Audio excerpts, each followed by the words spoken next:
Ready, go. Okay, so now we're going to do 2-color blend. Okay, 2-color blend.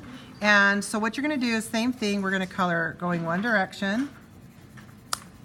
And I'm not getting close to those edges because I don't want to be close to the edges. Otherwise, I'll go over them. As I get to the center, I'm going to get lighter and lighter as I go into the center. Okay, just like that. Then I'm going to go a second direction.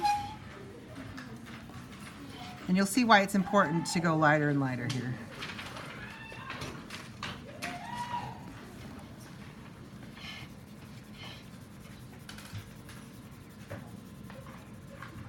Okay, and then as I get to the center section, I'm going to be, my pressure on my pencil is going to be very, very light. It's barely going to be resting on that paper.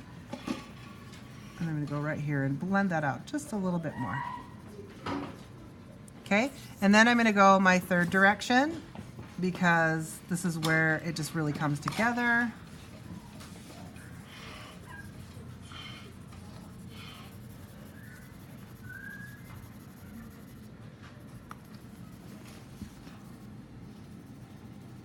Okay, and then I'm going to go ahead and we're going to do the second color. So this is the first color, we're going to go to the second color. Same thing, I'm going to go one direction and I'm going to go quite far into the purpley color. Okay, so I went quite far into it. This is going to help the transition from one color to the other.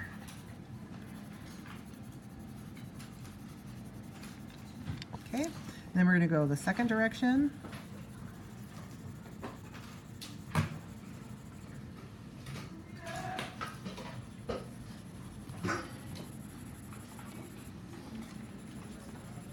And I'm going quite far into the other color. I don't need to put a lot of pressure. It's just going to blend nicely. And then I'm going to do my third direction. And it was probably going to be to this side. And like I said, this is where the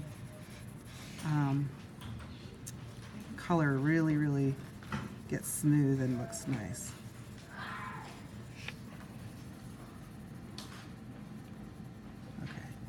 So that's 2-color blending, and then the very last is what we have is 3-color blending. And I'll just show you a little picture here.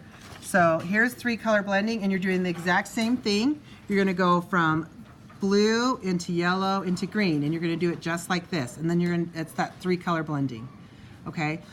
If your pencils are not sharp, this is one last thing I wanna put on here. If your pencils aren't sharp, your paper surface, I'll just do it with marker here. Your paper surface is bumpy like this. So if you were looking at a microscope and you were looking to the side of your paper, it's bumpy. And if you have a dull pencil like this, then it's going to just hit the top surfaces of the bump. Okay? So in order to get a nice even without the holes in your picture, you want to make sure you have a nice sharp pencil. So that would be considered a sharp pencil. And that would then, so here's my, okay, here's that's the example of it being on top. Okay. What happens if you have a sharp pencil is the first round is going to be like this, okay? But then you go the second direction and now it's going to go into those holes, and those bumps and those, you know, the blank spots you get in your paper will all be filled in, okay? So make sure your pencils are sharp. Now follow me over here and I'm going to show you how to sharpen a pencil because this is important. So if you come over to the pencil sharpener, you put, so these are oil paints in wax, and so they're very, very soft. And if you just put it in, it will be eaten up really, really fast. So what you do instead is you put it in and then you check it, and look at that. Look how little of time that made it sharp. Now we got another dull one. Not quite where I want it. 2 little times and it is super sharp. Same thing with this one, and it's sharp. So the instructions are right here. Make sure you follow those instructions if there's any problems, but just do a little bit at a time, then check. So, and that's it. Go ahead and finish yours as well, and we're done.